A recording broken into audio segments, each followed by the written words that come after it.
Tok Guru berusia 93 tahun mencintai seorang gadis 20 tahun. Sebulan kemudian, kebenaran yang terungkap membuat semua orang terkejut. Orang kata, kuil adalah tempat mencari ketenangan. Tetapi, kuil lama Kampung Timur Damai tidak lagi aman sejak kemunculan gadis muda itu. Namanya Aina. Baru berusia 20 tahun, bertubuh kecil, berambut hitam panjang, dengan pandangan mata yang sayu. Aina datang ke kuil pada suatu petang hujan, memohon untuk tinggal bagi membuat kerja amal, memasak, membersihkan halaman, dan menyalakan colok. Tok Guru Ismail, yang sudah berusia 93 tahun, bersetuju menerimanya. Tiada siapa melihat dokumen pengenalannya, tiada siapa tahu dari mana dia datang. Seminggu kemudian, ada yang melihat Aina masuk ke pondok pribadi Tok Guru pada waktu malam. 2 minggu kemudian, bisik-bisik mula kedengaran. Gadis muda asyik berkepit dengan Tok Guru tua hampir 100 tahun, pasti ada sesuatu yang tidak kena. 3 minggu kemudian, kabar angin tersebar luas. Tok Guru 93 tahun jatuh cinta pada gadis 20 tahun. Kampung ini akan jadi huru-hara. Suasana kuil bertukar dari bau colok kepada bau curiga. Orang datang bersembahyang, tetapi mata mereka tidak lagi tertumpu pada patung Buddha, sebaliknya ke arah pondok Tok Guru. Mereka memandang Aina dengan pandangan yang menyelidik, menghina, dan penuh rasa ingin tahu yang jahat. Ramai yang berbisik sesama sendiri, perkara ini patut dilaporkan kepada polis. Kuil apa yang berbau maksiat begini? Genap sebulan sejak Aina muncul. Pada suatu pagi, penduduk kampung, beberapa wakil JKKK, dan beberapa pegawai dari Persatuan Buddha berkumpul. Semua datang ke kuil menuntut penjelasan daripada Tok Guru mengenai hubungannya dengan gadis itu. Pintu pondok dibuka. Tok Guru Ismail tidak menunjukkan kemarahan, tidak membela diri, hanya berdiri memandang semua orang sekilas, lalu memegang tangan gadis yang berdiri di belakangnya. Suaranya bergetar tetapi jelas. Orang kata, saya mencintainya, itu benar, tetapi bukan seperti yang kamu semua fikirkan. Saya menyayanginya seperti seorang datuk yang pernah meninggalkan cucunya 20 tahun lalu. Tiada siapa bersuara. Seluruh halaman kuil senyap sunyi. Bunyi loceng angin berdenting perlahan seperti keluhan langit dan bumi. Petang itu, hujan turun lebat. Setiap titisan jatuh berat ke atas bumbung genting berlumut kuil yang tersorok di kaki bukit larangan itu. Tok Guru Ismail sedang bertafakur di dalam pondoknya. Matanya separuh terpejam, hatinya seperti biasa, kosong dan tenang. Tetapi kemudian, satu ketukan di pintu pagar kedengaran di tengah hujan lebat, selembut panggilan jiwa. Yang berdiri di situ adalah seorang gadis muda yang basah kuyup dari kepala hingga ke kaki. Matanya tidak menangis, tetapi kesedihannya amat menyakitkan. Tok Guru, bolehkah saya menumpang di kuil ini untuk sementara waktu? Suaranya perlahan seperti nafas, tetapi cukup untuk membuat Tok Guru membuka matanya. Dia memandang gadis itu lama tanpa berkata apa-apa. 1 menit, 2 menit, kemudian dia mengangguk perlahan, berpaling dan masuk ke dalam. Gadis itu mengikutnya seolah-olah dia tahu pintu itu telah lama menantinya. Namanya Aina. Dia tidak menceritakan asal-usulnya, tiada saudara mara, tidak membawa apa-apa, selain sebuah beg galas usang dan sehelai selendang bulu kelabu yang telah pudar. Dia memohon untuk melakukan apa sahaja kerja, memasak nasi, menyapu halaman, mengelap patung Buddha, asalkan dia boleh tinggal. Tok Guru Ismail tidak bertanya lanjut, juga tidak membenarkan sesiapa di kuil menyoal siasat gadis itu. Dia hanya memberitahu beberapa sami muda, Cik Aina akan tinggal di sini. Jika ada apa-apa masalah, jumpa saya. Aina bekerja dalam diam. Setiap pagi, dia bangun lebih awal daripada Tok Guru, membakar colok, membersihkan dapur, mengelap patung. Di tengah hari yang terik, orang masih melihat kelibatnya sibuk memerah kain buruk untuk mengelap lantai halaman. Pada waktu malam, dia duduk di beranda mendengar bacaan mantra yang bergema dari Dewan Utama. Ada malam, orang melihatnya duduk bersandar pada tiang kuil. Matanya memandang jauh ke arah yang tiada siapa. Yang anehnya, sejak kemunculannya, Tok Guru Ismail yang dahulunya pendiam dan jarang tersenyum, mula sering duduk di bangku batu di hadapan halaman, memperhatikannya bekerja, tidak berkata apa-apa, hanya memandang, kadang-kadang tersenyum nipis. Orang di kuil mula perasan. Penduduk kampung mula bercakap dan membuat andaian. Seorang gadis muda tinggal dengan seorang tok guru tua berusia lebih 90 tahun. Tiada saudara mara, tiada dokumen dan sering masuk ke pondok pribadi tok guru. Pasti ada yang tidak kenal. Kabar angin merebak seperti asap dapur pada musim sejuk. Dari kedai kopi di hujung kampung hingga ke pasar pagi, orang mula bercerita seolah-olah baru menemui satu skandal besar. Mereka tidak peduli tentang kebenaran, hanya perlukan cerita untuk memuaskan rasa ingin tahu. Dan Aina dari seorang yang tidak dikenali menjadi gadis muda di kuil bersama Tok Guru. Orang memandangnya dengan pandangan hina bercampur kasihan. Tetapi setiap kali dia lalu, dia tetap menunduk hormat dan berjalan senyap. Tidak menjelaskan, tidak membantah, tidak menangis. Hanya seorang, Tok Guru Ismail, seolah-olah tahu segalanya tetapi tetap berdiam diri. Dan kebisuan itulah yang sebulan kemudian membuat semua orang terpaksa berlutut dan menundukkan kepala. Malam itu hujan turun lagi. Aina duduk di beranda kuil, tangannya menggenggam erat selendang bulu usang. Tok Guru Ismail masih duduk di bangku batu kebiasaannya. Cawan teh panas mengeluarkan asap nipis. Wajah tuanya terukir dalam dengan garisan masa. Kedua-duanya diam, angin bertiup lembut, kedengaran seperti keluhan yang tertahan di tengah malam. Tiada siapa tahu, hari itu Aina telah meninggalkan sekeping nota kecil di bawah cawan teh Tok Guru. Hanya satu ayat, "Jika saya bukan orang asing, adakah Tok Guru akan memaafkan?" Keesokan paginya, Tok Guru tidak berkata apa-apa, tetapi sejak itu orang melihatnya mula bangun lebih awal. Kadang-kadang di tengah malam dia duduk sendirian di hadapan altar nenek moyang, membelek-belek sekeping gambar yang sudah pudar, tiada siapa tahu gambar siapa. Kabar angin di luar kampung semakin menjadi-jadi. Ada yang datang ke kuil dan menjerit di hadapan pintu pagar, kalau bersih, kenapa tidak bersuara? Gadis muda tinggal dengan Tok Guru tua, malam-malam tiada siapa kawal. Aina tetap diam, dia tidak membantah, tidak pergi, tidak menyembunyikan diri. Setiap pagi, dia masih membersihkan halaman, memasak nasi, menyalakan colok. Setiap malam, dia masih menyalakan pelita, membetulkan bantal di pondok Tok Guru. Cuma matanya bengkak dan merah, menangis setiap malam. Suatu hari, Mak Cik Timah, tukang masak lama di kuil, lalu di hadapan bilik Aina dan melihat pintunya renggang. Dia berniat masuk untuk berbincang tentang urusan dapur, tetapi terhenti. Gadis muda itu sedang duduk di hadapan sebuah kotak kayu lama. Di dalamnya penuh dengan kepingan kertas lama dan baru. Ada yang hanya satu baris. Dulu aku membencinya hingga ke tulang sumsum.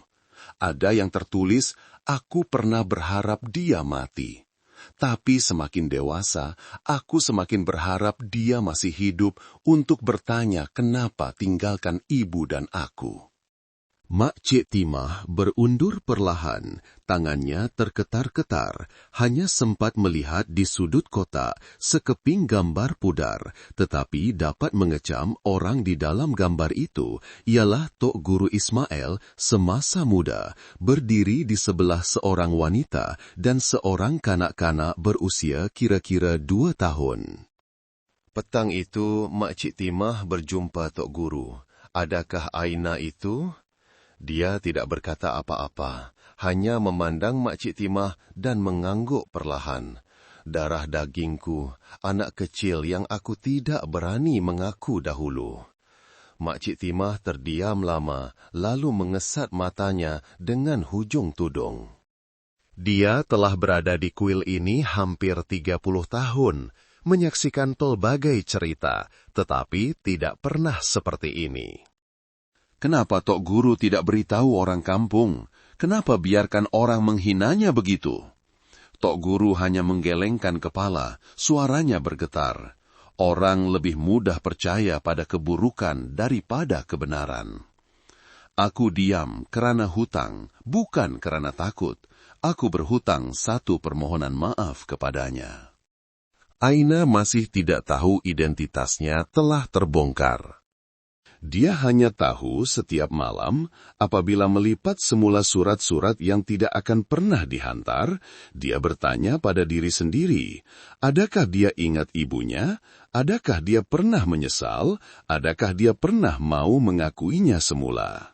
Dan selepas 30 hari hidup bersama dalam kebisuan, beban di hati kedua-duanya, seorang tua dan seorang gadis muda, mula retak dari satu soalan. Di dasar cawan teh, pada pagi hari pertama bulan baru, langit tidak hujan, juga tidak cerah, hanya senyap seolah-olah menanti badai. Pembesar suara dari hujung kampung tiba-tiba berbunyi. Pihak berkuasa tempatan bersama Wakil Persatuan Buddha Daerah akan menjalankan pemeriksaan dan pengesahan maklumat di kuil lama pada jam 8 pagi. Tiada siapa yang menyebutnya, tetapi semua faham. Kisah gadis muda dan Tok Guru tua hari ini akan diketahui hitam putihnya. Pukul 7.30 pagi, di hadapan pintu kuil sudah ramai orang. Ada yang datang karena ingin tahu, ada yang mau mendedahkan kebenaran, ada pula yang datang karena takut kuil tercemar dan tidak berani menderma lagi.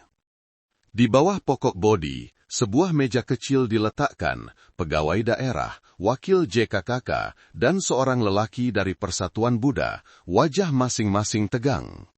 Kami meminta Tok Guru menjelaskan hubungannya dengan gadis bernama Aina. Reaksi orang ramai sangat teruk. Dari dalam pondok, Tok Guru Ismail melangkah keluar. Badannya bongkok, jubah coklatnya usang dan pudar. Tangannya memegang tongkat. Di sebelahnya Aina, wajahnya pucat, matanya merah bengkak, tetapi masih berjalan perlahan di belakang. Semua mata tertumpu pada mereka berdua. Seorang wanita tiba-tiba menjerit, "Saya tanya betul-betul, Tok, ada hubungan sulit dengan budak tu tak?" Suara riuh rendah meletus seperti sarang tebuan pecah. Tiada siapa lagi menjaga kesopanan di rumah ibadat. Ada yang mengeluarkan telepon untuk merakam menanti drama pendedahan seorang sami. Tok Guru tidak marah, hanya mengangkat tangan meminta senyap. Kemudian dia memandang tepat ke arah semua orang dan berkata dengan jelas setiap perkataan.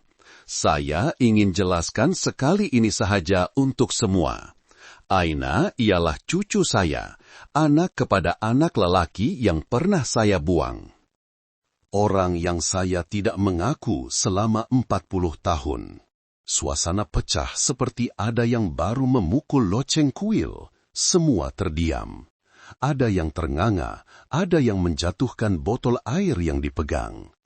Tok Guru menceritakan dengan perlahan tetapi tegas. Semasa muda, saya pernah beristri. Apabila dia meninggal dunia, saya sangat sedih, hilang arah, meninggalkan segalanya, dan naik ke gunung untuk menjadi sami.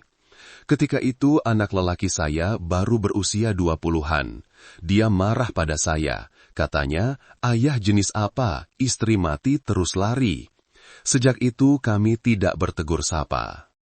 Bertahun-tahun kemudian, saya turun ke bandar mencarinya, tetapi dia sudah berpindah, tiada siapa tahu kemana. Sehinggalah sebulan yang lalu, gadis ini datang ke kuil tanpa memperkenalkan diri. Tetapi pada suatu malam, saya melihatnya sedang mengelap altar nenek moyang sambil menangis senyap dan berkata, "Kalau Atuk masih hidup, Atuk ingat tak ayah saya?" Ketika itu saya paham, saya tidak memberitahu sesiapa karena saya malu. Seumur hidup membaca mantra, mengajar orang melepaskan ikatan, tetapi saya sendiri tidak berani berhadapan dengan darah daging sendiri. Saya sayangkan dia, itu benar. Tetapi bukan seperti yang orang fikirkan, tetapi seperti seorang dato yang ingin menebus kesalahan terhadap cucu yang ditinggalkannya sejak dalam kandungan ibunya. Aina yang berdiri di belakang menundukkan kepala. Buat pertama kali selepas sebulan, dia menangis teresa-esa. Penduduk kampung terdiam. Tiada siapa berani berkata apa-apa lagi. Mereka yang pernah memanggilnya perempuan simpanan, gadis penggoda Sami, kini menundukkan muka ke tanah. Tidak sangka, di sebalik habar angin adalah satu dosa yang telah membara selama hampir setengah abad.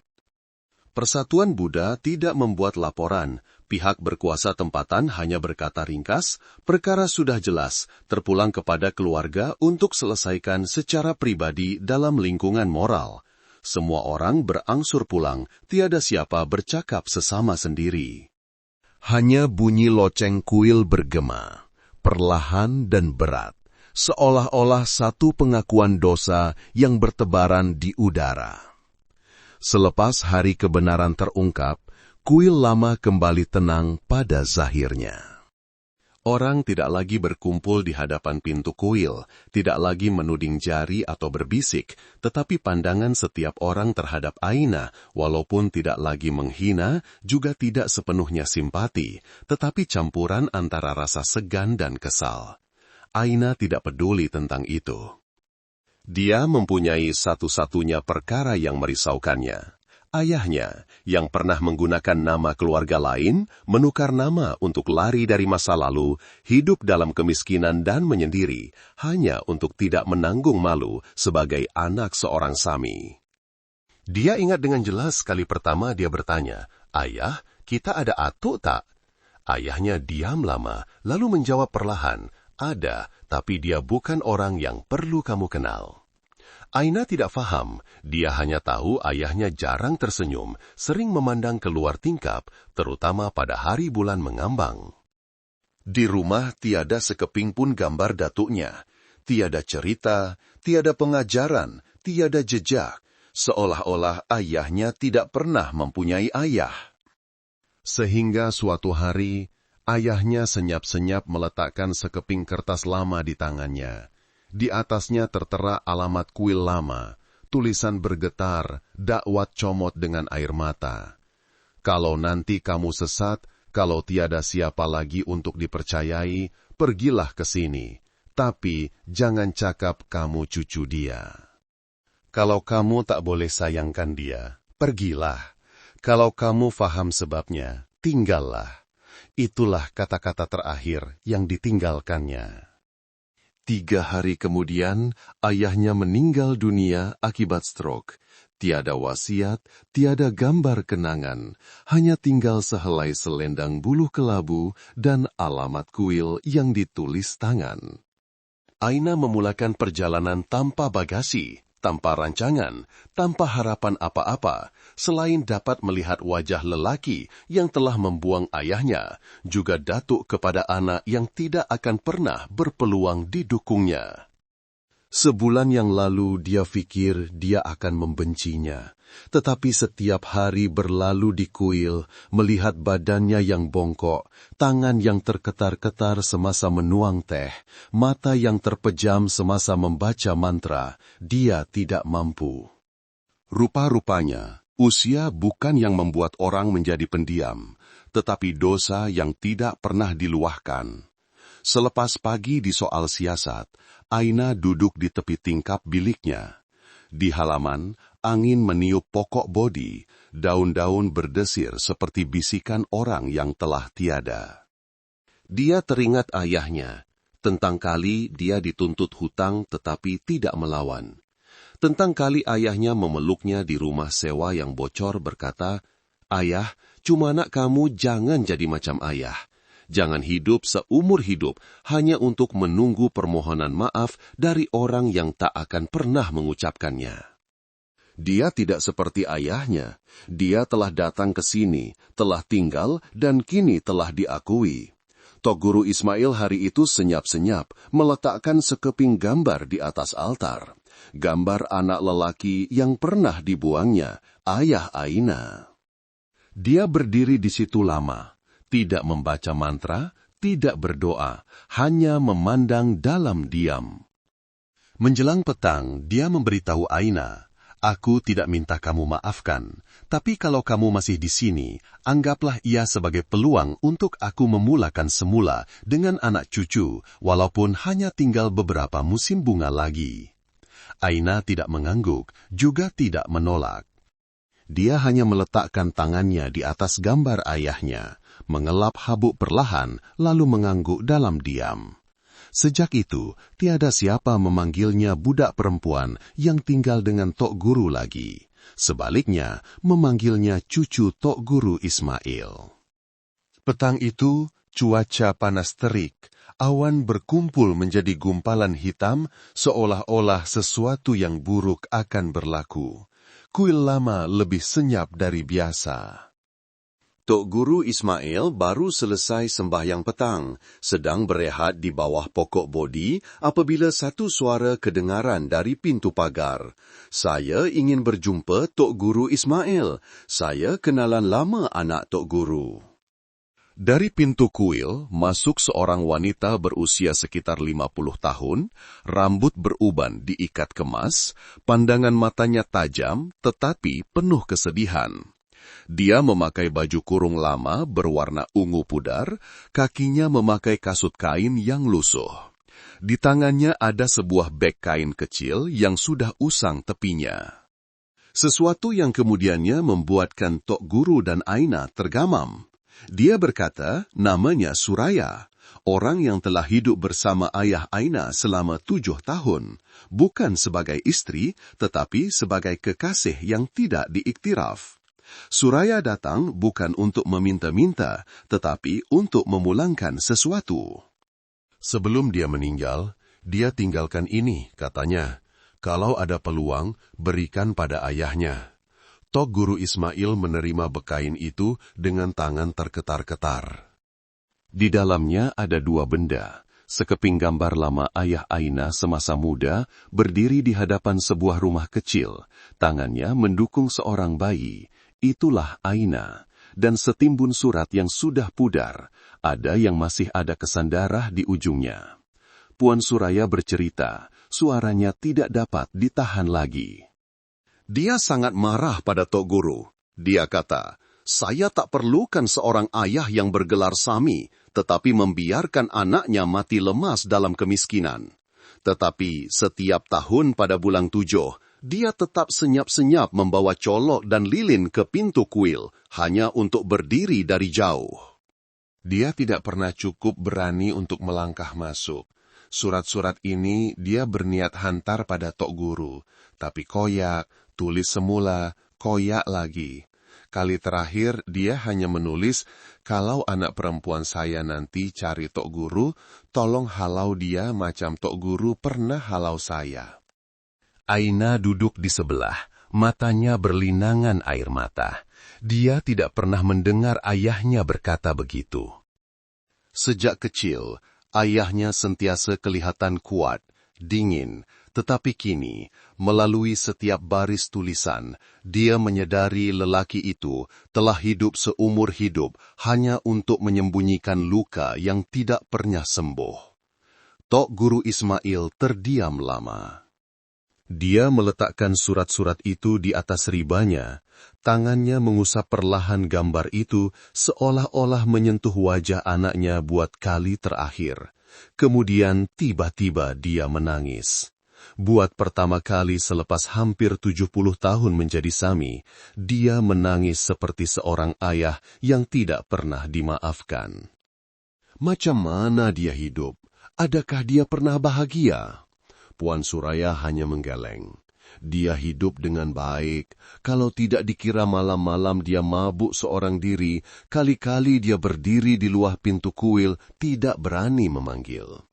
Aina memegang tangan datuknya.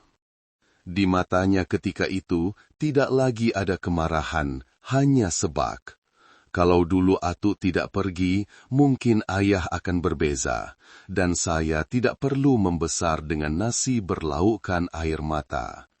Angin mula bertiup kencang.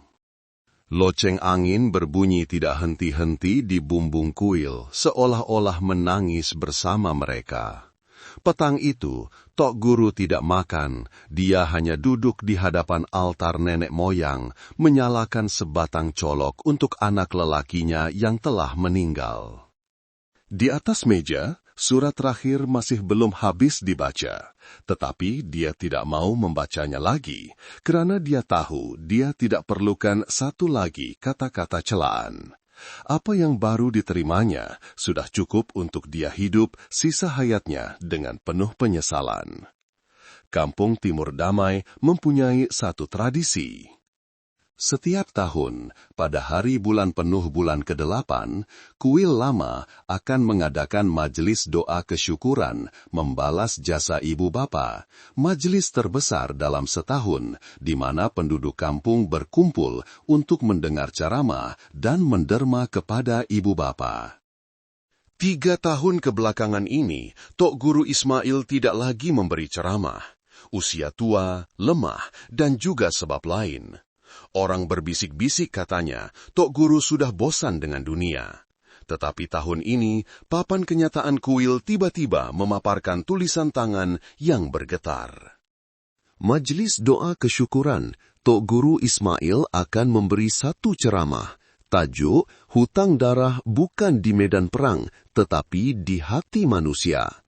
Pagi itu, orang datang lebih ramai dari biasa. Bukan sahaja penduduk kampung, malah mereka yang pernah menghina Aina habis-habisan juga hadir. Mereka tidak mengatakannya, tetapi semua membawa rasa bersalah di hati. Di atas pentas, Tok Guru Ismail duduk tegak, badannya kurus, tetapi matanya cerah seperti semasa muda. Dia memulaikan dengan satu ayat. Ada permohonan maaf yang hanya sempat diucapkan apabila orang itu sudah berada di bawah kubur. Seluruh halaman kuil senyap, bukan kerana suaranya lantang, tetapi kerana setiap perkataan seperti menusuk terus ke jantung pendengar. Seumur hidup saya berceramah tentang ajaran agama kepada orang lain, tetapi saya bisu di hadapan anak sendiri. Saya pernah fikir menjadi Sami adalah untuk melepaskan karma dunia, tetapi tidak, saya silap. Orang hanya boleh melepaskan karma apabila berani melihat terus pada dosa yang telah dilakukannya. Dia menceritakan semuanya tanpa berselindung, dari saat meninggalkan istri dan rumah, memutuskan hubungan dengan anak, proses menjadi Sami, tetapi hati tidak bersih karena membawa lari dari kenyataan. Setiap butiran, setiap episode diceritakan seolah-olah dia menggores parutnya sendiri. Darah tidak mengalir, tetapi orang dapat merasakan kesakitannya. Ada yang bertanya saya, kenapa tidak mendedahkan identiti Aina dari awal? Dia tersenyum sedih, karena saya takut. Saya takut semua orang tahu saya pernah menjadi seorang ayah yang pengecut. Tetapi kemudian saya sadar, hanya dengan mengakui kesalahan di hadapan semua orang, barulah saya benar-benar bertaubat. Di bawah, Aina duduk menunduk, kedua-dua tangannya dirapatkan di dada. Air matanya tidak lagi mengalir kerana terluka, tetapi kerana buat pertama kali dalam hidupnya, dia melihat seorang dewasa berani meminta maaf dengan sebenar-benarnya. Selepas ceramah, tiada siapa berani beredar serta-merta. Seorang demi seorang berbaris untuk bersembahyang. Tangan terketar-ketar, mata merah bengkak. Ada yang berbisik perlahan, "Saya minta maaf kerana pernah memanggil cucu Tok Guru perempuan tak senonoh." Ada yang senyap-senyap meletakkan sejambak bunga putih di hadapan pintu kuil tanpa nama, hanya sekeping nota kecil. Mohon menebus kesalahan atas kata-kata yang pernah ditabur dan pandangan yang pernah menghakimi. Petang itu, Tok Guru Ismail kembali ke pondoknya dan berehat awal. Di atas meja, surat terakhir dari anaknya masih terbuka, seperti kata-kata yang belum habis dibaca. Aina masuk menuang secawan teh dan meletakkannya perlahan di sebelah tangannya. Teh teratai, kegemaran ayah. Dia tersenyum, matanya terpejam. "Terima kasih, Nak, karena tidak pergi." Aina menjawab perlahan seperti nafas. "Terima kasih, Atok, kerana berani kembali." Selepas majlis doa kesyukuran itu, suasana kampung timur damai, seolah-olah dibersihkan. Orang tidak lagi berbisik-bisik di belakang Aina. Pandangan curiga telah bertukar menjadi pandangan segan dan kemudian hormat. Tetapi masih ada seorang yang tidak berpuas hati dengan itu. Puan Zaiton, ketua JKKK, orang yang pernah mengetuai kumpulan menuntut penjelasan hubungan di Kuil.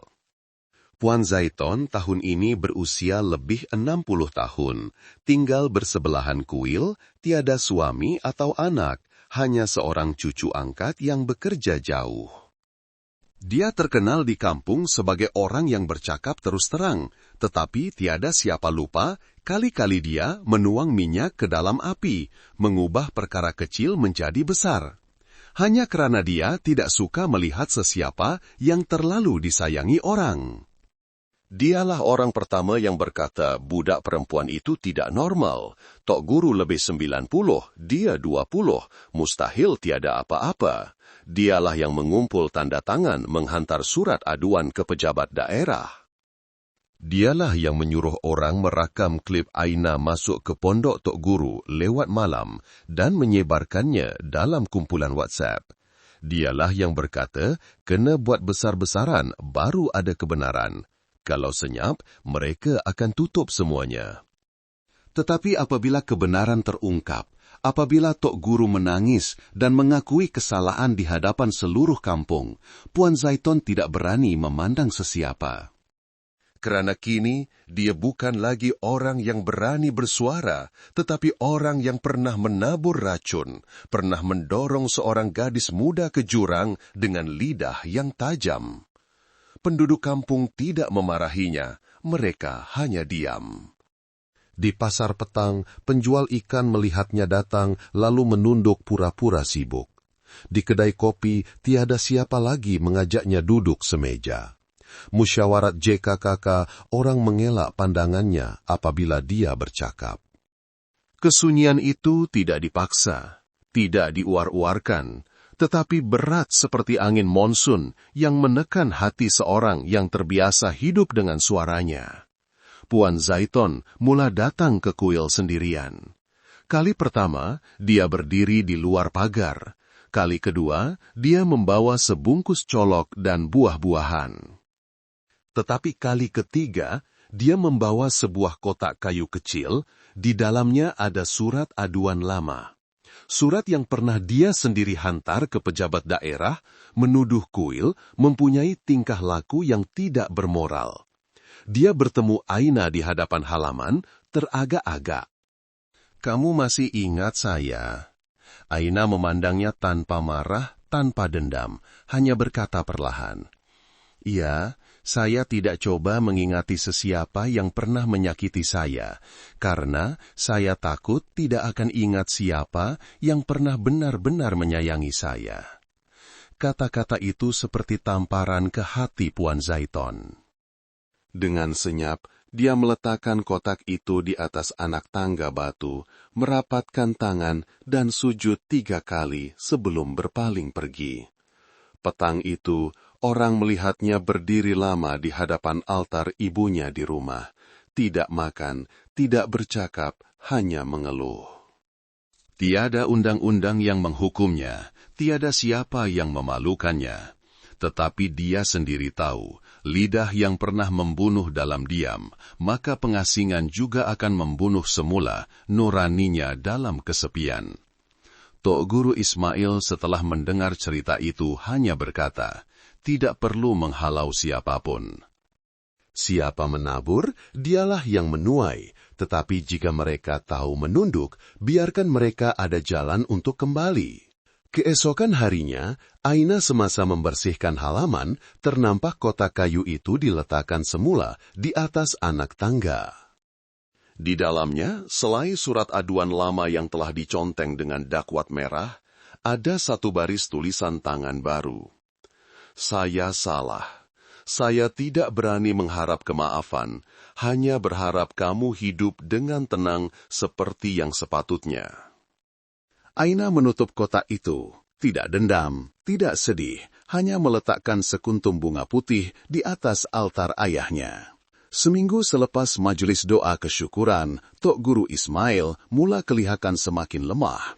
Dia tidak lagi berjalan di seluruh halaman kuil seperti dahulu, setiap langkah perlu dipapah. Tetapi berbeda dengan tahun-tahun sebelumnya, dia tidak hanya berbaring, juga tidak berdiam diri. Dia mula bercakap lebih banyak, tetapi bukan tentang ajaran agama, sebaliknya tentang manusia. Tok Guru, perlukah panggil Sami dari bawah bukit naik? Seorang bekas murid bertanya apabila melihatnya letih. Tok Guru Ismail menggeleng perlahan. Tidak perlu, orang yang saya perlukan ada di sini. Kata-kata itu membuat ramai orang berbisik-bisik. Semua fikir, Tok Guru akan memilih salah seorang daripada 3 bekas murid yang pernah mengikutinya selama belasan tahun. Seorang sedang menjadi ketua Sami di daerah, seorang memberi ceramah di peringkat negeri, seorang lagi sedang belajar di Institut Pengajian Tinggi Buddha. Tetapi tiada siapa sangka, dalam mesyuarat dalaman kuil yang disaksikan oleh lembaga pengarah, Tok Guru mengumumkan satu ayat yang membuat semua terkejut. Apabila saya tiada lagi, orang yang akan mengambil alih kuil lama ini ialah Aina. Seluruh halaman senyap sunyi, seorang Sami muda berdiri. Tetapi Aina tidak ditahbiskan, dia bukan murid dalam peraturan. Tok Guru nak serahkan seluruh kuil kepada orang luar. Tok Guru memandang Sami itu, pandangannya tidak marah, tetapi sangat tegas. Sebuah kuil bukan hanya untuk membaca mantra, tetapi juga tempat menjaga hati manusia. Dan dia menjaga sesuatu yang kamu semua masih kurang. Apa maksud Tok Guru? Kamu semua pandai dalam ajaran, tetapi hati masih membezakan. Aina tidak. Dia pernah dipijak, difitnah, dihakimi, tetapi tidak pernah sekalipun mengutuk. Dia diam, tetapi hatinya tidak sempit. Itu sudah dikira sebagai amalan. Seorang Sami lain menunduk, tidak dapat membantah. Aina duduk diam. Dia tidak tahu menahu tentang ini. Tangannya terketar-ketar, matanya memandang datuknya penuh kebingungan. Saya tak boleh terima, saya tak tahu apa-apa tentang mengurus kuil, tak pernah belajar satupun mantra dengan betul. Tok Guru meletakkan tangannya di bahu Aina. Aku bukan perlukan kamu jadi ketua. Kuil tidak perlukan orang di atas, hanya perlukan orang yang berani tinggal apabila ia runtuh. Kamu telah tinggal ketika seluruh kampung berpaling. Jadi, sekarang apabila kuil perlukan seseorang untuk menyambung denyut nadi kemanusiaan, kamu lebih layak daripada sesiapa pun. Kata-kata itu membuat seluruh halaman kuil terdiam. Berita tersebar keluar. Penduduk kampung berbisik-bisik semula. Tok Guru wariskan kuil pada cucu. Ini duniawi atau kerohanian? Tidak ditahbiskan, tiada nama keagamaan, tapi mengurus kuil. Tapi kena akui, sejak ada budak tuh, kuil rasa lebih mesra. Petang itu, Aina berdiri sendirian di hadapan halaman, memandang patung Kuan Yin. Dia tidak menangis, tidak juga tersenyum, hanya merasakan hatinya sangat tenang. Dia tidak maukan kuasa, dia pernah, hanya perlukan tempat berteduh, tetapi jika tempat ini pernah menyelamatkannya dari dendam, kini dia akan menjaganya untuk menyelamatkan orang lain. Malamnya, Tok Guru Ismail memanggil Aina masuk. Di tangannya ada seutas tasbih yang telah menemaninya lebih separuh hayat. Ini bukan untuk kamu membaca mantra, tetapi untuk kamu ingat, menjaga kuil bukan menjaga tanah, menjaga patung, tetapi menjaga hati. Dia tersenyum, senyuman tenang seperti sehelai daun bodi yang gugur di beranda. Menjelang akhir musim luruh, sebuah kereta hitam berkilat berhenti senyap di hadapan pintu kuil lama. Dari kereta, turun 3 orang lelaki berpakaian kemas, membawa setimbun dokumen tebal. Mereka memperkenalkan diri sebagai wakil sebuah syarikat hartanah, mengatakan telah mendapat kebenaran daerah untuk meninjau tanah di sekitar kuil. Mereka menunjukkan suara penuh muhibah, tetapi tidak dapat menyembunyikan niat tersirat. Kawasan ini berpotensi untuk dibangunkan sebagai pelancongan kerohanian. Jika kuil bekerja sama, boleh bina resort tambahan, tempat letak kereta, restoran vegetarian, semua orang akan untung. Aina menyambut mereka di rumah tamu kecil di belakang dewan utama. Dia mendengar tanpa menyampuk. Apabila mereka selesai bercakap, dia hanya bertanya satu soalan. Jadi, kalau kuil tidak bersetuju, salah seorang dari mereka terhenti sejenak lalu tersenyum. Kami hanya ikut prosedur. Tapi kalau kuil tidak bekerja sama, proses pengambilan tanah mengikut perancangan adalah sesuatu yang boleh berlaku. Mereka pergi meninggalkan satu set file bersama pandangan penuh cabaran. Petang itu, Tok Guru Ismail bertanya Aina, "Apa pendapat kamu?" Aina tidak menjawab serta-merta. Dia hanya berjalan mengelilingi halaman kuil. Setiap kepingan bata, setiap batu berlumut, setiap pokok bodi, setiap retakan di dinding lama seolah-olah mempunyai jiwa. Tempat ini pernah menjadi penyelamat bagi ayahnya, tempat datuknya menanam seluruh penyesalan hidupnya, dan satu-satunya tempat dia pernah merasa seperti di rumah. Malamnya dia menelpon seorang rakan sekolah lama, kini seorang peguam, meminta tolong melihat dokumen yang mereka tinggalkan. Keesokan paginya, dia pergi ke pejabat daerah seorang diri, tanpa memberitahu Tok Guru. Dia tahu datuknya sudah cukup lemah, dan inilah masanya, dia perlu berdiri. Di pejabat daerah, dia membentangkan dengan jelas sijil hak milik tanah kuil lama telah dikeluarkan sebelum 1975, mempunyai nilai pemeliharaan keagamaan, tidak boleh diceroboh tanpa persetujuan pemilik, yaitu Tok Guru Ismail. Dan sebarang proyek pelancongan mesti mendapat surat dari Persatuan Buddha Negeri, sesuatu yang kumpulan itu tidak ada. Pengerusi daerah membelek-belek file lalu memandang Aina dengan pandangan yang berbeza. "Kamu kaji betul-betul ya? Saya ingat kamu cuma pembantu di kuil." Aina menjawab tanpa angkuh. "Iya, saya masih membantu. Tetapi membantu tempat yang pernah memberi saya teduh ketika tiada siapa lain benarkan saya berdiri di bawah beranda mereka." 2 hari kemudian, kumpulan itu kembali. Tetapi kali ini, mereka bukan hanya bertemu Aina, tetapi juga penduduk kampung, mereka yang pernah dibantu oleh kuil, pernah mendengar ceramah Tok Guru, pernah menemui ketenangan dalam bunyi loceng petang. Tiada siapa memukul, tiada siapa menjerit, mereka hanya berdiri ramai-ramai, memegang petisin, melindungi tapak warisan kuil lama.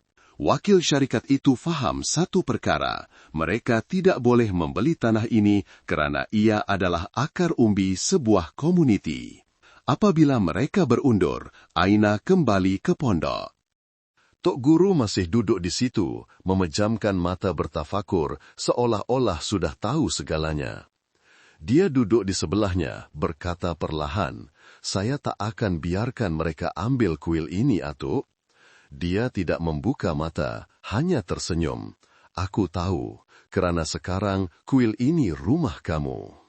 Di halaman, daun mula gugur, musim sejuk akan tiba.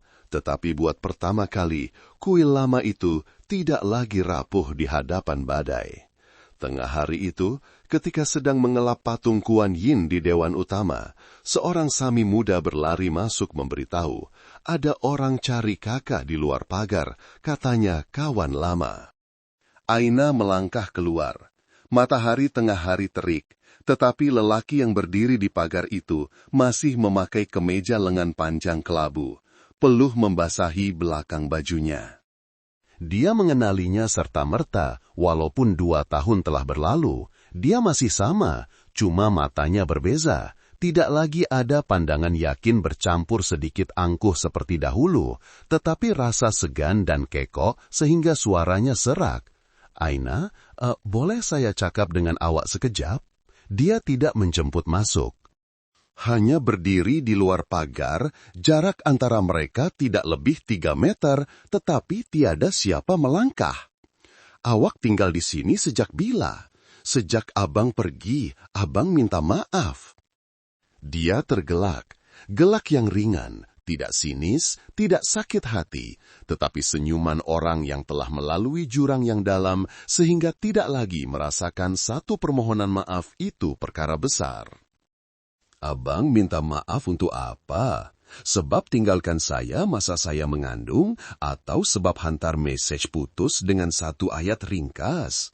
Abang tak tahan tekanan, jangan hubungi lagi." Dia menunduk. Dia menyambung.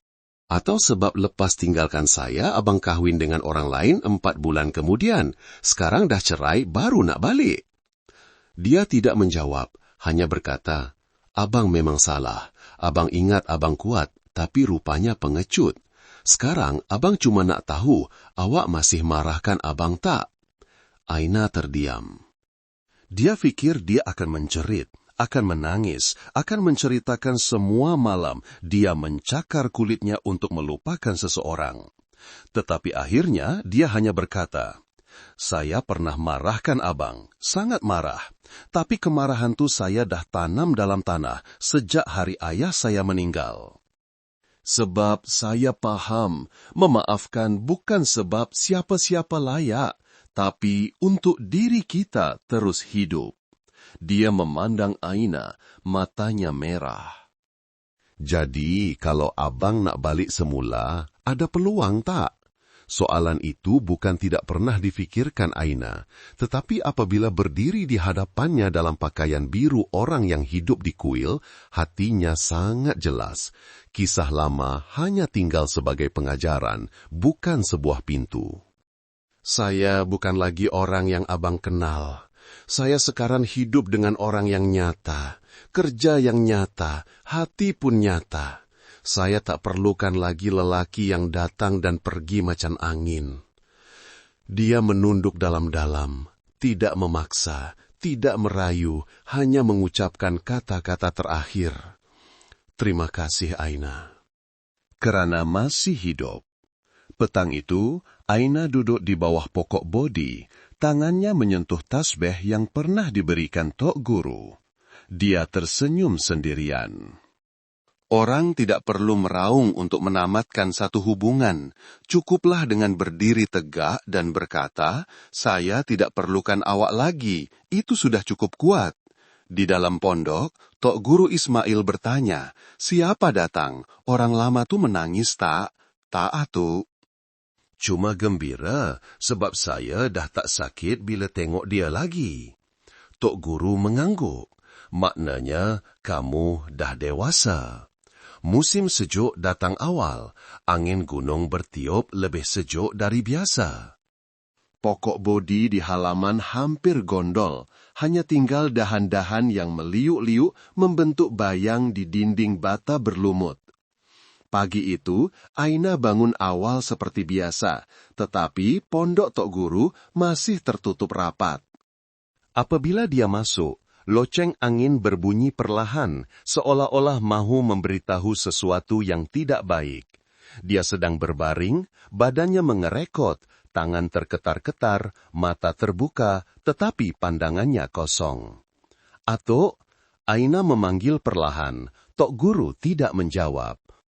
Sehinggalah dia meletakkan tangan di dahinya, barulah dia berkata lemah, "Teh, hari ini pahit sikit dari biasa."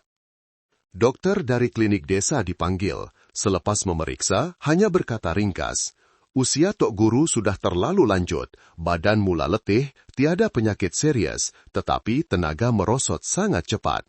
Sekarang hanya boleh biarkan dia berehat, beri makanan berkhasiat dan bersedia dari segi mental." Ayat terakhir itu seperti pisau yang menusuk terus ke hati Aina. Dia duduk sepanjang petang di sisi katil datuknya.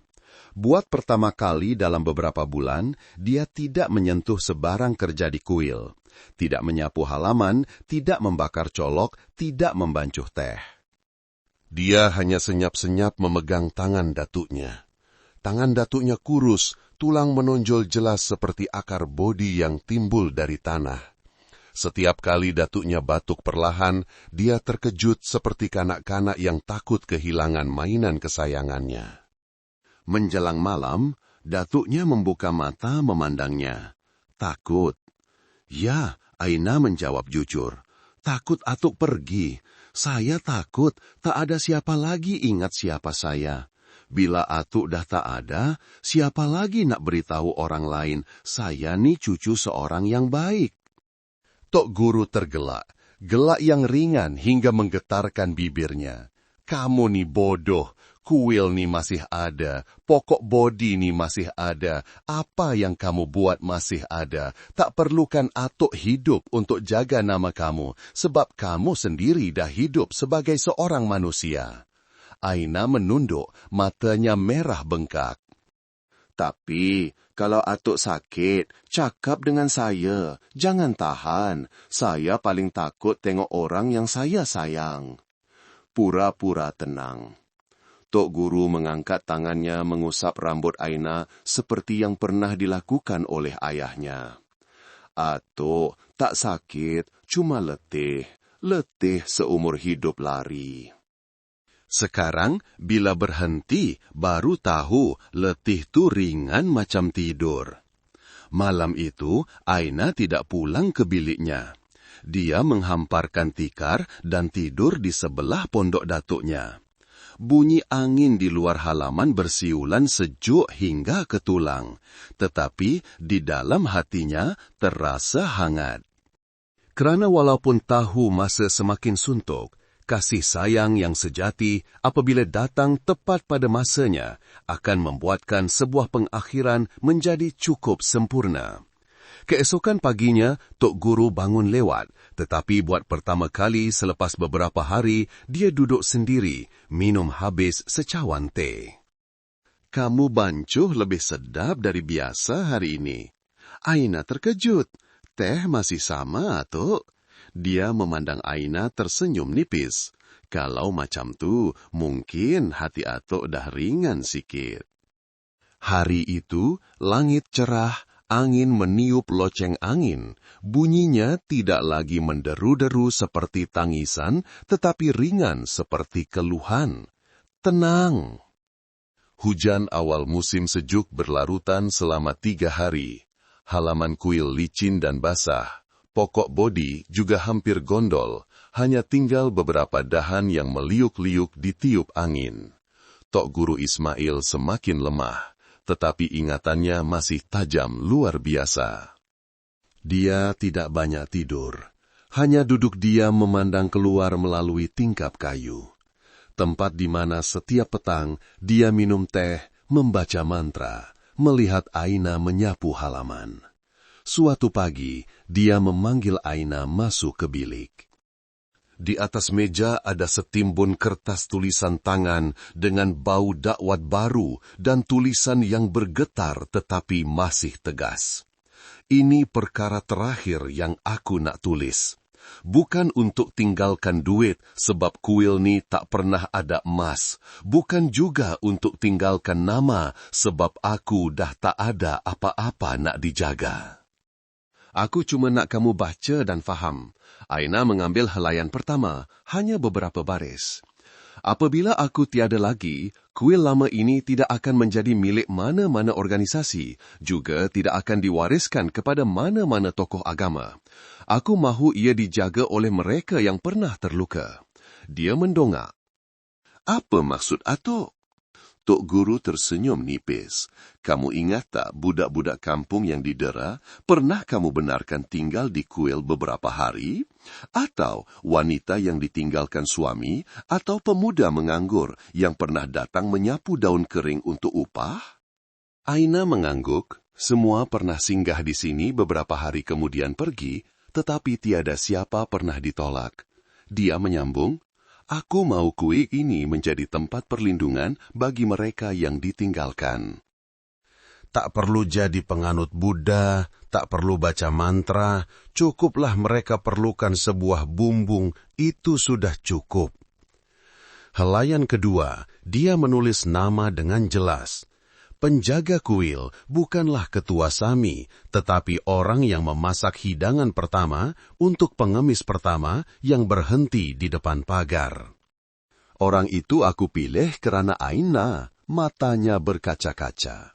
Saya tak tahu saya boleh jaga ke tak, atuk? Tok Guru meletakkan tangannya di atas tangan Aina. Tangan yang kurus kering tetapi hangat luar biasa. Kamu tak perlu pandai, cuma jangan jadi macam aku dulu, nampak saudara sendiri tapi berpaling. Itu sahaja sudah lebih baik dari aku. Helaian terakhir dia biarkan kosong di bagian tanda tangan, tetapi ada satu ayat penutup seperti pesanan seumur hidup. Kalau ada siapa tanya kamu kenapa kamu, seorang yang tidak ditahbiskan, menjaga sebuah kuil, jawablah, karena saya pernah menjadi orang yang tiada tempat untuk pergi, dan kuil tidak bertanya kenapa. Petang itu, Aina berdiri di bawah hujan renyai memandang ke arah pagar.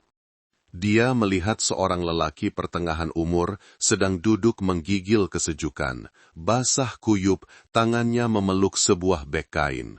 Tanpa bertanya apa-apa, dia membuka pagar, masuklah, tinggal di sini malam ni, saya bukan penganut Buddha. Aina tersenyum, tak apa. Di sini sesiapa yang perlukan ketenangan adalah keluarga. Di dalam bilik, Tok Guru tersenyum, matanya terpejam perlahan seperti satu anggukan puas. Dia tidak lagi risau tentang kuil karena penjaga apinya telah bangkit. Sejak membaca wasiat Tok Guru, Aina tidak lagi takut akan kematian, tetapi dia mula menulis. Setiap malam, selepas membersihkan kuil, menyediakan teh malam, dan menyelimutkan datuknya, dia senyap-senyap duduk di sudut meja kecil di bawah cahaya pelita. Dia menulis bukan untuk dibaca orang lain, tetapi untuk bercakap dengan dirinya sendiri apabila tiada siapa lagi untuk dipanggil datuk. Halaman pertama dia menulis, hari ini atuk habis semangkuk bubur. Dia kata sedap macam nasi pertama yang aku makan lepas lari dari rumah. Aku tak tanya siapa yang masak nasi itu, tapi aku tahu ia tak cukup kenyang. Dan aku janji, hari-hari terakhir atuk, aku tak akan biarkan atuk lapar, walaupun hanya lapar akan perhatian. Hari ketiga, dia menulis, atuk mula banyak tidur. Setiap kali buka mata, mesti tanya pukul berapa. Mungkin dia sedang mengira berapa banyak masa yang tinggal. Aku tak berani cakap benar, sebab kadang-kadang tahu kebenaran tak membantu orang hidup lebih ringan. Hari kelima, dia kata, kalau satu hari nanti atuk tak buka mata lagi, ingat panggil orang baca mantra pendek sahaja untuk atuk. Jangan berlebih-lebihan. Kenapa? Aina bertanya. Sebab apa yang perlu dibaca, Atuk dah baca dalam hati seumur hidup. Aina menulis ayat itu dengan dakwat merah dan membulatkannya. Dia berjanji pada diri sendiri, setiap hari di sisi datuknya adalah satu rangkap mantra hidup. Tidak perlu diucapkan, cukup dicatat dalam hati. Malam hari ke-8, datuknya tiba-tiba bertanya, "Kalau Atuk dah pergi, kamu akan tinggal di kuil tak?" Aina teragak-agak. "Saya belum fikir lagi, mungkin akan pergi ke mana-mana sekejap." Tok Guru memandangnya tanpa menyalahkan, hanya mengangguk. "Pergi pun boleh, asalkan bila balik kamu masih ingat kuil ni rumah.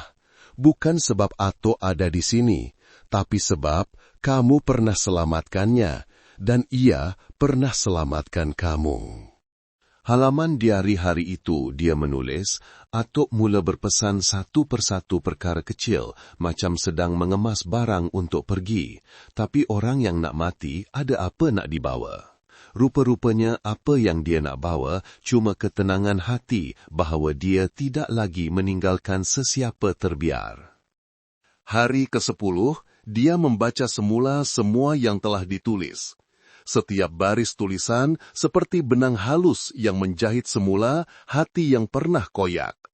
Dari kanak-kanak yang membesar tanpa tahu siapa datuknya, kepada wanita yang senyap-senyap menjaga datuknya tidur.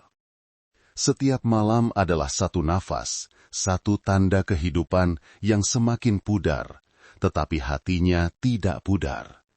Dia tahu takut kehilangan adalah naluri, tetapi tenang menunggu orang yang disayangi pergi dengan damai adalah kekuatan. Malam itu, buat pertama kali Aina tidak menulis apa-apa. Dia hanya duduk di sisi datuknya, memegang tangan tanpa berkata-kata. Kerana ada kasih sayang yang tidak perlu ditulis, cukuplah berada di sisi pada saat-saat terakhir. Ia sudah menjadi abadi. Di atas meja, buku diari masih terbuka. Baris terakhir tertulis separuh, "Kalau esok Atuk tak sedar lagi, sekurang-kurangnya malam ni saya tak lepaskan tangan." Pagi itu, cuaca lebih sejuk dari biasa. Hujan renyai seperti asap menyelubungi bumbung genting kuil yang telah pudar. Aina baru selesai membanjuh teh apabila seorang sami muda berlari tergesa-gesa dari pondok Tok Guru, mukanya pucat. "Kak Aina, Tok Guru tak sedar." Aina melepaskan cawan teh, kakinya seperti tidak menjejak tanah, berlari masuk. Dia terbaring di situ, mata terpejam, tangan terkulai, nafasnya begitu lemah, sehingga tidak dapat dirasai dengan mata kasar. Panggil, tidak menjawab, goncang bahu, tidak bergerak. "Atuk, saya di sini. Atuk dengar tak?" Tiada sahutan. Doktor dari klinik desa datang memeriksa. Dia hanya berkata, "Pak Cik jatuh koma, jantung masih berdegup tetapi sangat lemah. Kami nasihatkan pindahkan ke hospital besar, mungkin boleh bertahan beberapa hari lagi." Kata-kata itu seperti pisau yang diletakkan di tengah dada. Beberapa hari untuk apa? Untuk terus memantau, mana tahu dia boleh sedar semula. Aina memandang datuknya, wajah tenang terbaring tidak bergerak seperti sedang tidur lena. Dia teringat datuknya pernah berkata, "Kalau Atuk pergi, biarkan Atuk baring di tempat Atuk hidup seumur hidup. Jangan paksa badan ini turun ke bandar, tempat yang Atuk tak tergolong." Dia memandang dokter, suaranya bergetar. "Kalau pindah hospital, Atuk akan sakit tak? Mungkin kena guna mesin pernafasan, masuk air, pasang tiup." Orang tua biasanya sangat sensitif dengan peralatan perubatan. Dia menunduk diam seketika, kemudian mengeluh dalam-dalam dan berdiri tegak. "Tidak lagi bergetar, saya minta izin untuk tidak memindahkannya." Dia pernah berpesan, dia mau tinggal di sini, dan saya akan pegang janji itu. Ada orang kampung yang membantah. Beberapa bekas murid juga bersuara. "Kamu cucu, tapi tak ada hak buat keputusan hidup mati. Kena pindah, mana tahu dia sedar." Aina hanya menjawab perlahan, "Kalau tuan-tuan pernah hidup dengan dia cukup lama, tuan-tuan akan tahu. Dia tak takut mati, dia cuma takut mati di tempat yang bukan rumah." Malam itu, dia duduk di sisi datuknya. Tangan menggenggam tangan, tidak lagi menulis diari, tidak lagi memohon keajaiban, hanya tinggal kehangatan terakhir kulit, satu-satunya perkara yang memberitahunya datuknya masih ada di situ sedikit lagi, walaupun rapuh hingga sesak nafas. Dia membaca semula setiap baris dalam wasiat. Suaranya sebak. "Apabila aku tiada lagi, jangan sebut banyak nama aku. Sebutlah nama mereka yang perlukan bantuan, kerana aku akan mendengar mereka menggantikanmu." Malam itu, loceng angin di luar berbunyi tanpa henti, padahal angin tidak kencang. Mungkin itu hati manusia yang sedang mengeluh dalam diam. Malam itu, hujan berhenti. Udara di kuil sejuk hingga ke tulang, tetapi langit cerah luar biasa. Bulan sabit mengintai di sebalik awan, ringan seperti ucapan selamat tinggal yang singkat sebelum perpisahan. Aina masih duduk di situ, di sisi katil kayu lama, tempat Tok Guru terbaring, tidak bergerak selama 2 hari. Tangan datuknya masih dalam genggamannya, tetapi tidak lagi bergerak. Angin menyelinap melalui celah pintu, menggoncang tirai buluh. Dia menarik selimut untuk datuknya, menunduk dekat. "Atuk, kalau dah penat sangat, tidurlah. Saya duduk sini, tunggu Atuk bangun, atau hantar Atuk pergi." Apabila jam tepat pukul 2 pagi, satu hembusan angin lembut bertiup. Tidak kuat, tidak sejuk, tetapi seperti tangan seseorang yang baru mengusap lembut kepalanya. Tangan datuknya semakin sejuk, nafasnya semakin nipis hingga tidak kelihatan. Dia tahu datuknya baru pergi, tidak sakit, tidak terkejut, tidak coba menahan nafas terakhir, hanya seperti orang yang terlalu letih, akhirnya memilih posisi untuk tidur lena. Aina tidak menangis, dia hanya menggenggam erat tangan datuknya dan meletakkannya di dahinya, seperti seorang kanak-kanak, tidak meraung. Karena dia tahu perkara terakhir yang datuknya perlukan bukanlah air mata, tetapi satu ucapan selamat jalan yang damai. Menjelang subuh, apabila seorang sami muda membuka pintu, Aina masih duduk di situ. Dia berpaling dan berkata perlahan, "Atuk dah pergi." Semua orang di kuil bergegas datang. Berita tersebar ke seluruh kampung dalam beberapa jam. Orang datang menyalakan colok, ada yang membawa bunga, sami dari kuil lain juga mula datang. Tetapi ada satu perkara yang tiada siapa tahu. 2 hari sebelum datuknya koma, dia telah meminta Aina mengambil sebuah kotak kayu kecil yang disimpan di bawah almari. Di dalamnya, tiada apa-apa selain sepucuk surat lama yang sudah renyuk, alamat seorang gadis, tulisan yang belum selesai, dan sekeping gambar hitam putih seorang budak perempuan berusia kira-kira 6 tahun berdiri di hadapan pintu kuil. Di atas gambar itu, datuknya telah menulis dengan cakar ayam, "Kalau aku tak sedar lagi, berikan ini kepada gadis dalam gambar, namanya Noraini, anak perempuan lain yang aku tak pernah berani mengaku." Aina terkejut.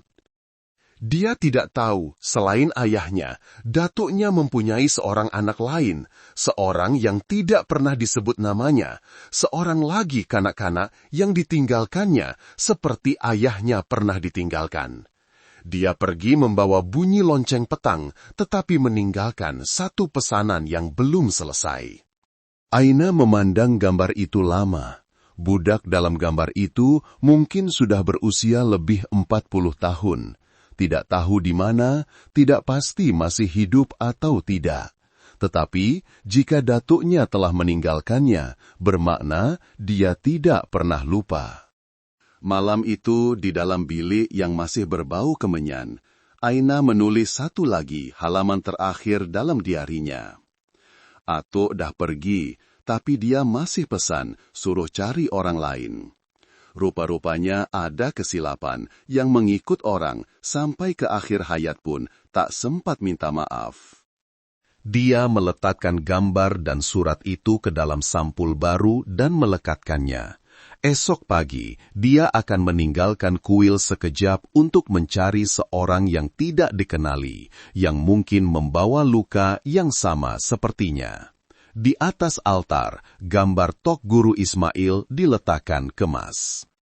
Pelita minyak menyala lembut, seolah-olah dia masih duduk di situ, tersenyum menunggu Aina bercerita tentang perjalanan yang akan datang. Satu perjalanan yang bermula dari kematian, tetapi bukan untuk berakhir, sebaliknya untuk memulihkan sekali lagi. Pagi-pagi, Aina meninggalkan kuil. Di tangannya ada bungkusan kain kecil. Di dalamnya ada gambar hitam putih, surat yang belum selesai, dan sekeping kertas comot dengan alamat ringkas. Lorong B, Kampung Meranti, Daerah Baru. Motosikalnya melalui jalan kampung yang sejuk. Angin menampar muka hingga pedih, tetapi di dalam hati Aina terasa hangat, kerana ini adalah perkara terakhir yang boleh dilakukannya untuk datuknya. Sampai di sana, seorang wanita tua menunjuk ke arah sebuah rumah di hujung lorong kecil. Cik Noraini tinggal di situ, tapi kamu cari dia buat apa? Orang ni susah nak didekati, dah hampir 20 tahun tak pernah nampak senyum. Aina mengangguk terima kasih. Jantungnya berdebar kencang. Pintu pagar besi lama catnya mengelupas. Dia menekan loceng, tiada sahutan. Tekan kali kedua, masih senyap.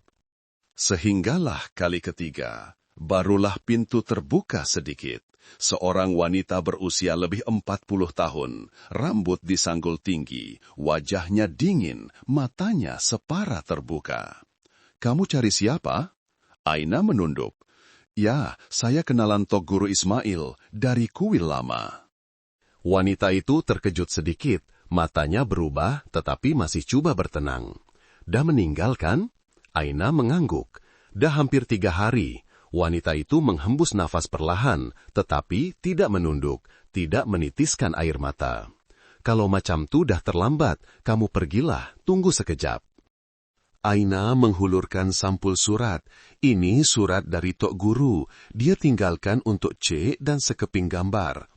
Noraini menyambutnya. Tangannya terketar-ketar sedikit, tetapi tidak membuka surat, tidak melihat gambar. Dia hanya bertanya, dia cerita apa pada kamu?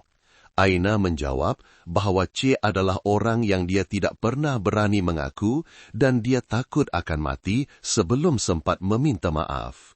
Senyap lama. Noraini menggenggam erat sampul surat itu lalu berkata dengan keras seperti pisau. Satu permohonan maaf untuk ditukar dengan 40 tahun hidup tanpa ayah tak akan cukup. Tapi, kalau dia masih hidup, dia akan datang ke sini. Dia tak akan lari lagi. Dia memang sentiasa pandai lari. Dia tinggalkan ibu saya, tinggalkan abang saya, kemudian giliran saya. Aina terdiam. Tetapi dia faham apa yang Noraini katakan. Pernah menjadi suaranya sendiri dahulu. Gadis yang ditinggalkan, gadis yang pernah berharap dapat memanggil datuk sekali, tanpa tersekat di kerongkong. Cik boleh marah, boleh tak maafkan. Aina berkata, tapi kalau Cik baca surat ni dan masih nak koyakkannya, saya tak akan halang. Saya cuma nak selesaikan permintaan terakhir dia. Noraini tidak menjawab, tetapi apabila Aina berpaling untuk pergi, dia mendengar bunyi pintu pagar dibuka luas di belakangnya. Dia berhenti. Kamu nama apa? Ya, nama saya Aina, anak kepada abang saya. Aina berpaling dan mengangguk perlahan. Ia cucu dia. Kedua-duanya saling berpandangan lama, tiada siapa tersenyum, tetapi di mata wanita yang kelihatan seperti batu itu, ada sesuatu yang baru melembut. Malam itu, Aina pulang ke rumah tumpangan berdekatan. Dia duduk di bawah cahaya lampu kuning, menulis dalam diarinya. Saya rasa dia akan baca surat tu. bukan sebab nak maafkan, tapi sebab dalam hati setiap orang yang ditinggalkan sentiasa ada satu ruang kosong yang tak boleh disentuh siapapun selain orang yang pernah mengosongkannya. Dan kalau dia menangis, itu bukan sebab Atuk layak ditangisi, tapi sebab dia pernah menjadi budak kecil yang hanya mau dipanggil ayah, walaupun sekali. Di luar tingkap, angin meniup tirai. Seolah-olah ada seseorang yang baru mengeluh perlahan lalu berbisik, "Terima kasih, Nak, kerana bantu aku sampai ke penghujung kesilapan." Keesokan paginya, Aina merancang untuk pergi. Dia fikir tugasnya sudah selesai, telah menyerahkan surat, menyampaikan pesanan terakhir, melunaskan tanggung jawab untuk datuknya. Tetapi, semasa dia sedang mengemas barang, teleponnya berdering, nombor tidak dikenali. "Hello?" Suara di hujung sana perlahan tetapi tegas. "Cik Aina, kalau belum pergi, jemput datang semula ke rumah saya. Saya nak tunjukkan sesuatu." Aina kembali, pintu pagar sudah terbuka. Nuraini berdiri di beranda, tidak memakai baju sejuk, hanya berselendang nipis seolah-olah dia tidak tidur semalaman. Di atas meja ada gambar hitam putih dan surat lama, tetapi di sebelahnya ada sepucuk surat lain yang lebih lama. Kertasnya kekuningan, tulisan tangan yang condong. "Ini ibu saya tinggalkan sebelum dia meninggal masa saya umur 12 tahun. Saya tak pernah faham sepenuhnya maksud dia, tapi semalam saya baca semula dan saya nak kamu simpan." Aina teragak-agak menyambutnya. Dalam surat itu, wanita bernama Halimah, ibu Noraini, menulis, "Kalau satu hari nanti kamu jumpa ayah kandung kamu, janganlah hilangkan kemuliaan yang pernah ibu tanam." Ibu tak perlukan kamu maafkan bagi pihak ibu, tapi ibu harap kamu akan hidup seolah-olah tidak pernah ditinggalkan, kerana memaafkan adalah untuk meringankan hatimu, bukan untuk menenangkan orang lain. Aina selesai membaca dan terdiam. Dia memandang Noraini, wanita yang pernah berdiri dingin di luar pagar ini. Matanya tidak lagi tajam, hanya tenang. "Saya tak tahu nak cakap apa, tapi saya nak datang melawat Cik bila ada masa lapang." Noraini mendongak, matanya bergetar sejenak. "Saya pun nak macam tu, tapi saya tak tahu nak panggil kamu apa." Kedua-duanya tersenyum nipis, senyuman yang tidak sempurna tetapi serupa secara aneh. Aina berdiri dan menunduk. "Jadi saya balik dulu, lain kali saya datang lagi." Noraini mengangguk. "Bila-bila lapang, datanglah." Satu ayat ringkas, tetapi di hati Aina terasa berat, seperti panggilan saudara yang belum sempat diucapkan. Mungkin kedua-duanya belum cukup bersedia untuk menyentuh panggilan darah daging, tetapi sekurang-kurangnya tidak lagi berpaling. Dalam perjalanan pulang, Aina berhenti di hadapan sawah padi hujung musim. Langit mendung, tetapi dia tidak berasa sedih. Dia mengeluarkan telepon dan membuka nota, menulis, "Atuk, saya dah jumpa Cik Noraini. Dia tak peluk saya, tak menangis, tak juga halau. Tapi saya tahu saya akan datang lagi, bukan sebab Atuk, tapi sebab dalam dirinya saya nampak sebahagian dari saya, sebahagian dari orang yang ditinggalkan. Dan saya rasa kalau kami tak berpegangan tangan, luka yang Atuk tinggalkan tak akan pernah sembuh." Apabila sampai di kuil, loceng angin berbunyi lagi. Bau kemenyan masih ada di pondok datuknya. Tetapi kali ini, Aina tidak masuk dengan rasa kosong lagi, kerana dia tahu, mulai sekarang, dia bukan lagi cucu yatim piatu. Dia telah menemui sebuah keluarga baru. Sebulan selepas kematian Tok Guru Ismail, kuil lama masih sentiasa berasap dengan colok. Setiap pagi, bunyi loceng masih bergema tepat pada masanya. Orang yang datang semakin kurang, tetapi pandangan mereka terhadap Aina telah berubah, hormat, menghargai dan sedikit kagum.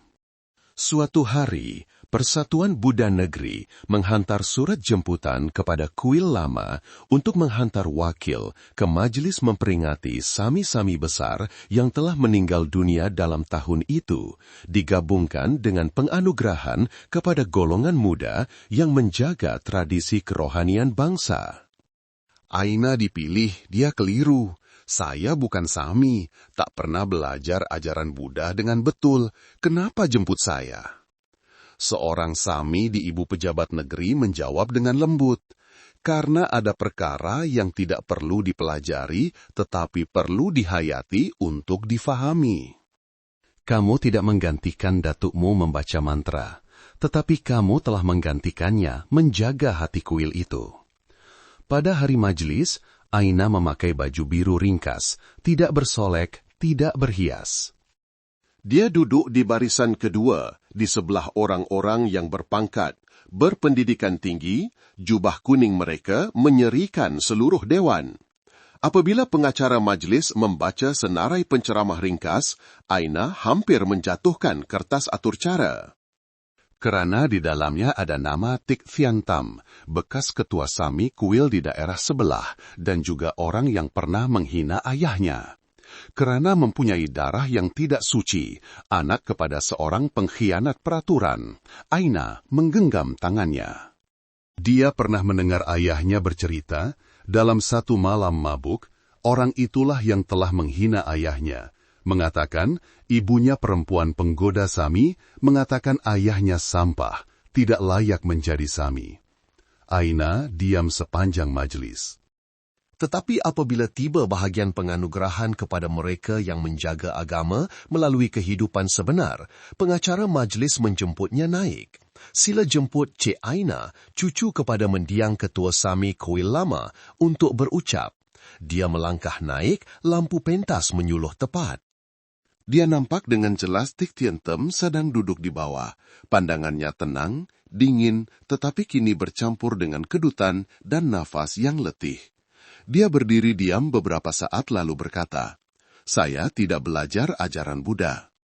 Saya juga tidak pandai membaca mantra, tetapi saya pernah menjadi orang yang ditinggalkan, dan kuil datuk saya adalah tempat pertama yang tidak bertanya dari mana saya datang, tetapi hanya bertanya, lapar tak?" Seluruh dewan senyap. Kemudian baru saya faham, agama bukan terletak pada ceramah, tetapi pada cara kita melayan seseorang yang sedang berada di ambang jurang. Menolong atau menolak hanya berbeda satu langkah kecil. Dia menunduk hormat dan turun. Apabila berjalan melepasi Tik Thian Tam, dia berhenti, sedikit menunduk. Anak lelaki datuk saya pernah ditolak oleh tuan untuk menjadi murid. Tetapi kalau hari ini dia masih hidup, saya rasa dia tidak akan marah lagi karena saya telah menggantikannya berdiri di sini. Bukan untuk menuntut penghormatan, tetapi untuk menamatkan satu kitaran dendam.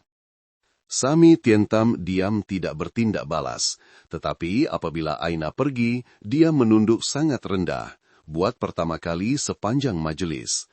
Dalam perjalanan pulang, Aina menulis satu baris ringkas dalam diarinya. Saya tidak memanggilnya orang yang menghalau ayah saya. Saya hanya memanggilnya seorang tua yang hidup dengan kesalahan lama. Mungkin memaafkan bukan untuk orang itu, tetapi untuk diri sendiri tidak mengulangi jalan yang pahit dahulu. Petang itu, apabila Aina baru sampai di pintu kuil lama, seorang Sami muda berlari keluar memberikannya satu bungkusan pos. Ada orang hantar untuk kakak, tak tulis nama, cuma tinggalkan tulisan kenangan terakhir seorang ayah. Bungkusan itu dibalut dengan kain coklat lama dan pudar. Di dalamnya ada sebuah kotak kayu kecil, berserta sepucuk surat tangan ringkas. Saya kawan baik ayah kamu, Hasan. Kami pernah tinggal sebilik sewa selama 6 tahun. Dia tinggalkan kotak ni pada saya. Katanya, kalau satu hari nanti kamu dapat balik ke pangkuan keluarga, tolong serahkan. Sekarang, nampak nama kamu dalam surat kabar. Saya tahu dah tiba masanya. Aina membuka kotak. Di dalamnya ada sebuah buku nota kecil, kulitnya sudah usang, sekeping kertas diselit di tengah, hanya baca apabila kamu sudah tahu memaafkan. Seutas rantai perak yang hitam, loketnya berbentuk bunga teratai patah satu kelopak, dan sekeping gambar yang dikoyak dua. Gambar ayahnya semasa muda berdiri di sebelah seorang wanita yang tidak dikenali. Aina mengambil buku nota itu, membelek setiap halaman. Tulisan ayahnya yang biasa, kemas, tidak berbunga, tetapi setiap halaman seperti hirisan jiwa yang pernah sesat. Anakku, kalau satu hari nanti kamu jumpa Datuk, orang yang pernah menolak ayah, jangan paksa dia minta maaf banyak-banyak. Dia dah tanggung cukup banyak. Ibu kamu tak tinggalkan ayah. Ibu meninggal selepas bersalin. Wanita dalam gambar tu orang yang ayah pernah sayang, tapi tak boleh kawin sebab ayah masih rasa bersalah pada ibu kamu. Rantai yang kamu selalu nampak ayah pakai itu nenek tinggalkan. Ayah simpan macam tangkal, tapi sebenarnya ayah pakai supaya tak lupa ayah pernah ada keluarga walaupun tak ada siapa mengaku. Ayah tak ajar kamu hidup hebat, tapi ayah harap kamu hidup lurus. Lurus sampai kalau ditolak sesiapa pun tak perlu tunduk. Halaman terakhir hanya satu baris yang ditulis dengan lebih bergetar. Ayah minta maaf sebab tak dapat bagi kamu keluarga yang sempurna. Tapi kalau dapat hidup semula, ayah tetap akan jaga kamu walaupun seorang diri. Aina duduk tidak bergerak. Langit di luar semakin gelap. Loceng kuil baru berbunyi 6 kali. Suasana senyap sunyi. Dia melekapkan buku nota itu ke dadanya, memejamkan mata. Tahun-tahun yang disangka telah lupa, kini hidup semula, utuh dan pedih. Dia menyalakan pelita, mengambil kertas, dan menulis sepucuk surat yang tidak akan dihantar kemana-mana, hanya diletakkan di hadapan gambar ayah dan datuknya. Saya dah baca ayah, saya tak marahkan ayah lagi, tak marahkan atuk lagi. Sebab saya tahu orang yang memilih untuk diam kadang-kadang adalah orang yang paling sakit. Dan sekarang saya boleh ceritakan semula kisah ayah, bukan dengan keluhan, tetapi dengan rasa syukur. Malam itu, Aina membawa rantai bunga teratai itu ke pondok. Dia meletakkannya di sebelah gambar Tok Guru Ismail, sebagai cara membawa pulang sebahagian masa lalu yang pernah dibawa ayahnya kembali ke tempat asalnya. Angin di beranda bertiup kencang, loceng angin berbunyi panjang tanpa henti, seolah-olah ada seseorang yang sedang tersenyum dalam gaib. Kuil lama pagi itu cerah, angin bertiup lembut, bau kemenyan merebak melalui celah-celah genting, melintasi halaman bata lama yang berlumut. Aina sedang menyiram pokok bodi apabila 3 orang asing muncul di hadapan pagar. Seorang pemuda berambut biru, seorang gadis memeluk gitar, dan seorang lagi kelihatan seperti pengembara, beg galasnya besar. Mereka berdiri diam seketika, kemudian pemuda itu melangkah ke hadapan dengan sopan. Salam kak, saya dan 2 kawan ni tak ada tempat tidur. Boleh tak kami tumpang sini beberapa hari? Kami tak akan buat bising, cuma perlukan satu sudut halaman atau koridor pun cukuplah. Aina memandang mereka, mata mereka letih, suara mereka jujur tanpa dibuat-buat. Seolah-olah dia melihat image dirinya sendiri pada hari pertama melangkah masuk ke kuil ini, basah kuyup dalam hujan, hanya memohon tempat berteduh. Dia tersenyum, masuklah, di sini tak ada siapa tanya kamu dari mana, cuma perlu tahu sekarang kamu perlukan tempat untuk berhenti tak? 3 orang itu terdiam. Gadis yang memeluk gitar menangis. Malam itu, mereka membantu Aina menyalakan api, memasak nasi, mengelap patung. Pemuda bertato meminta untuk membersihkan taman. Gadis itu menyanyi perlahan lagu rakyat yang pernah dipasang oleh Tok Guru setiap petang. Tanpa disuruh, seluruh kampung mula datang ke kuil. Bukan kerana perayaan, tetapi kerana orang melihat tempat ini bukan lagi sebuah kuil yang menyembah orang mati, tetapi sebuah tempat yang hidup. Tempat di mana sesiapa yang datang boleh duduk, boleh bernafas, boleh merasa ringan. Persatuan Warga Emas Kampung mencadangkan untuk menubuhkan satu sudut perlindungan di kuil untuk gelandangan. Aina bersetuju, tetapi berkata tidak perlu papan tanda. Siapa yang perlukan mereka akan datang. Siapa yang tidak perlukan, walaupun ada 10 papan tanda belas kasihan, mereka tetap akan lalu sahaja. Pada hari ulang tahun pertama kematian Tok Guru Ismail, penduduk kampung datang lebih ramai dari biasa.